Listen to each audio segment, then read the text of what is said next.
কৰ্মচাৰীসকলৰ লগত জড়িত এটা গুৰুত্বপূৰ্ণ খবৰ আমি ইয়াতে স্ক্ৰীনত দেখিবলৈ পাইছোঁ। যিসকল কৰ্মচাৰী প্ৰিজাইডিং অফিচাৰ বা পলিং অফিচাৰ হিচাপে ইলেকশ্যন ডিউটিত নিয়োজিত হৈ থাকিব, তেওঁলোকৰ যিটো ৰেমুনাৰেশ্যন, সেই ৰেমুনাৰেশ্যনক লৈ পেলাই এটা খবৰ ইতিমধ্যে আহিছে। গোটেইখিনি কথা আমি চাম। ইয়াতে কি দিছে, ইয়াতে চাওক, APR বুলি ক'লে একাউণ্ট পে'মেণ্ট ৰিচিপ্ট বুলি ক'ব পাৰে।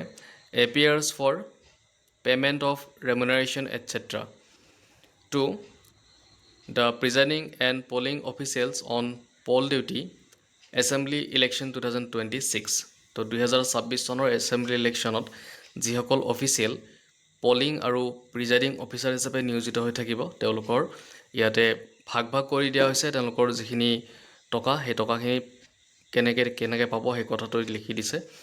তো চাওক, যিখিনি পলিং অফিচিয়েল আছে, 4টা ঘৰ কৰি ইয়াতে দিছে। নাম্বাৰ 1ত প্ৰিজাইডিং অফিচাৰ। তো প্ৰিজাইডিং অফিচাৰৰ ক্ষেত্ৰত training allowances including 2 days pool day remuneration per head 2000 টকা, পুল ডিউটি DA 600 টকাকৈ দুদিন 600 টকা, 300 টকাকৈ দুদিন 600 টকা।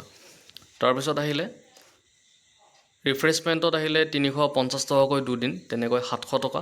আৰু টোটেল যিটো এমাউণ্ট হৈছে এইটো 3300 টকা। আৰু ইফালে ফুল ছিগনেচাৰ অফ দ্য ৰিচিপেণ্ট। তো ৰিচিপেণ্টৰ ফুল ছিগনেচাৰ লাগিব, 3300 টকা তেওঁলোকে পাব। নাম্বাৰ 2ত আহিলে ফাৰ্ষ্ট পুলিং অফিচাৰ। তো ফাৰ্ষ্ট পুলিং অফিচাৰ ক্ষেত্ৰত আপোনালোকে দেখিবলৈ পাইছে 1600 টকা দিব। তাৰপিছত আহিলে আপোনাৰ 260 টকাকৈ দুদিন 520 টকা। আৰু ইফালে 350 টকাকৈ দুদিন 700 টকা। টোটেল আহিব 2820 টকা। আৰু ইয়াতে এটা ঘৰত চাইন কৰিব লাগিব। তাৰপিছত নাম্বাৰ 3ত যিজন ছেকেণ্ড পলিং অফিচাৰ হৈ থাকিব, তেওঁৰ ক্ষেত্ৰত 1600 টকা। আৰু ইফালে 210কৈ দুদিন 420 টকা। আৰু 350কৈ দুদিন 700 টকা। টোটেল 2720 টকা।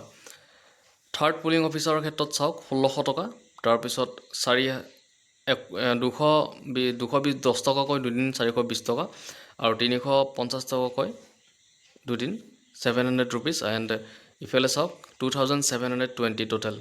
আৰু আমি যদি চাওঁ টোটেল এমাউণ্টটো যদি আমি এতিয়া তলত এড কৰোঁ, তেতিয়াহ'লে 6800।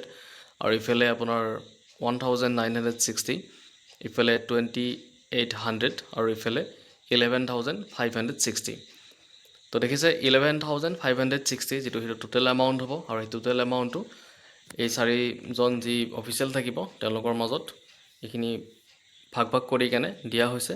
আৰু চাওক, টোটেল 11560। নোট এটা দিছে, presiding officer will collect the total amount from the counter. তো তেওঁ যিজন প্ৰিজাইডিং অফিচাৰ থাকিব, তেওঁ টকাখিনি কালেক্ট কৰিব লাগিব। Disburse to polling of personnel as shown against their name.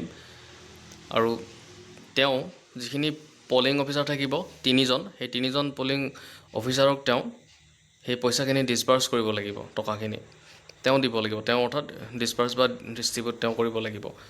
তাৰপিছত কৈছে obtain their signature in all the copies APR submit the copies of APR at the receipt counter. তো দেখিলে গোটেইখিনি চাইন কৰাৰ পিছত সেই একাউণ্ট পে'মেণ্ট ৰিচিপ্টবিলাক সেইবিলাক ছাবমিট কৰিব লাগিব ৰিচিপ্ট কাউণ্টাৰত। আৰু ইয়াতে তলত দিছে name and signature of presiding officer. তো প্ৰিজাইডিং অফিচাৰৰ নেম ছিগনেচাৰখিনি লিখি পেলাই ইয়াতে জমা দিবলৈ কোৱা হৈছে। তো এইখনেই আছিলে গুৰুত্বপূৰ্ণ ন'টিফিকেশ্যনখন।